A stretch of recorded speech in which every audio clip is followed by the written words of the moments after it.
How is property conveyancing changing? What do you think the future holds for conveyancing?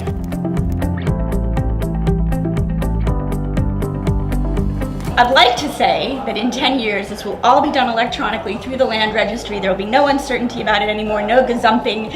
It'll just be you walk in, you say, I'm going to buy that house. They say, yep, here's the title, and you go. I'd like to see that. Amazing. I'd like to see that. I'd particularly like to see that because that kind of is the American system. When you are buying a house in either America or Scotland, when you go in, you are making the offer. You should have all your funding lined up. You should have your money, your earnest deposit, and you complete within 28 days, and there's very little uncertainty in the process.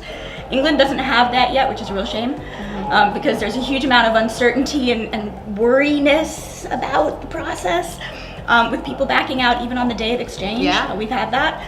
I don't like to see that, but sometimes they just decide it's too much and walk away. So I hope that we'll get more towards a more certain process that is run through the Land Registry, so it has a government guarantee behind it, and so that there's much less uncertainty and much less room for error.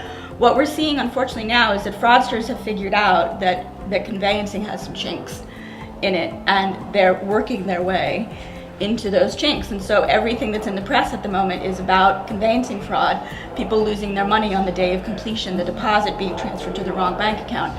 It would be great if we could do it all through the Land Registry, if there was one central electronic database where it's all done and it's guaranteed by the government and it's all backed.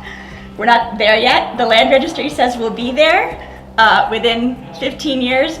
They said that when I came here in 2004, so 13 years on, we're nowhere close. But I do have hope that that's where we're going, and that's really what I would like to see too. I think that's ideal for the conveyancer. I appreciate that a lot of lawyers sort of see that as a risk. Where am I going to sit in that? But conveyancers are still essential to the process in both America and Scotland. And it's all about title, which is where we really should be sitting. Like, you know, the details of the money transfer. Yeah. Why am I dealing with that? You know, why is a lawyer involved in that?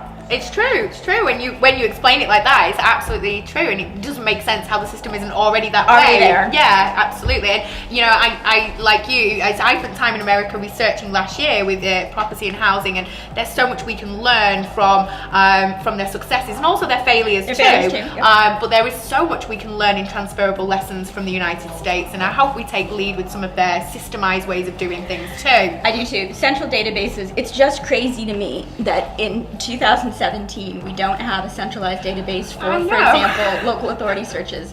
There are something like 230 local authorities in the UK, and each of them has their own non-centralized database. How can that be? It's crazy. I It's know. nuts. I know. It's hard to get your head around at times. Absolutely crazy. Completely nuts. And people call me and say, but the conveyancing process takes so long and it's so complex. And I'm like, yes, it is here. It's made that way. It is here because we're still operating on systems that were developed in the 19th century. But where I come from, it's almost straightforward. I mean, it's not perfectly straightforward, but it's almost straightforward. And I appreciate that we've only got 250 years of title in the United States, where you've got 2,000 years of title here in the UK. But honestly, with the Land Registry, it should be becoming so much more simple, and we're really not there yet. Yeah, I hope we catch up. Yep.